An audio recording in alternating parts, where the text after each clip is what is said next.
തുടർ തോൽവികളുമായി Indian super league സീസണിൽ മോശം ഫോമിൽ തുടരുന്ന കേരള ബ്ലാസ്റ്റേഴ്സ് FC സീസണിൽ തങ്ങളുടെ മുഖ്യ കോച്ചിനെ പുറത്താക്കിയതിനു ശേഷമുള്ള ആദ്യത്തെ മത്സരത്തിന് വേണ്ടി നാളെ കൊച്ചിയിലെ കലൂർ സ്റ്റേഡിയത്തിൽ ബൂട്ട് കെട്ടാൻ ഒരുങ്ങുകയാണ്. അതേസമയം മോശം ഫോമിലുള്ള കേരള ബ്ലാസ്റ്റേഴ്സ് FCയുടെ മത്സരങ്ങൾ സ്റ്റേഡിയത്തിൽ വന്ന് കാണില്ലെന്ന് പ്രതിഷേധവുമായി ആരാധകരും ഒരു ഭാഗത്തുള്ളത് ബ്ലാസ്റ്റേഴ്സിന് ഏറെ തലവേദനയാണ്.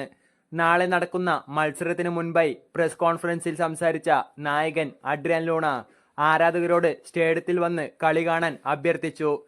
കൊച്ചിയിലെ ഹോം മത്സരത്തിൽ മുഹമ്മദൻസിനെയാണ് ബ്ലാസ്റ്റേഴ്സ് നേരിടുന്നത്. ടീമിനെ പിന്തുണയ്ക്കാൻ ഗാലറിയിൽ ആരാധകരെ ഞങ്ങൾക്ക് ആവശ്യമുണ്ടെന്ന് പറഞ്ഞ അഡ്രിയാൻ ലൂണ എല്ലാ മത്സരങ്ങളിലും കഴിവിന്റെ പരമാവധി നൽകുവാൻ തങ്ങൾ ശ്രമിക്കുന്നുണ്ട് എന്നും ആരാധകർക്ക് സന്ദേശം നൽകി. കഴിഞ്ഞ 7 മത്സരങ്ങളിൽ 1 മാത്രമാണ് കേരള ബ്ലാസ്റ്റേഴ്സ് കൊച്ചിയിൽ വച്ച് വിജയിച്ചിട്ടുള്ളത്.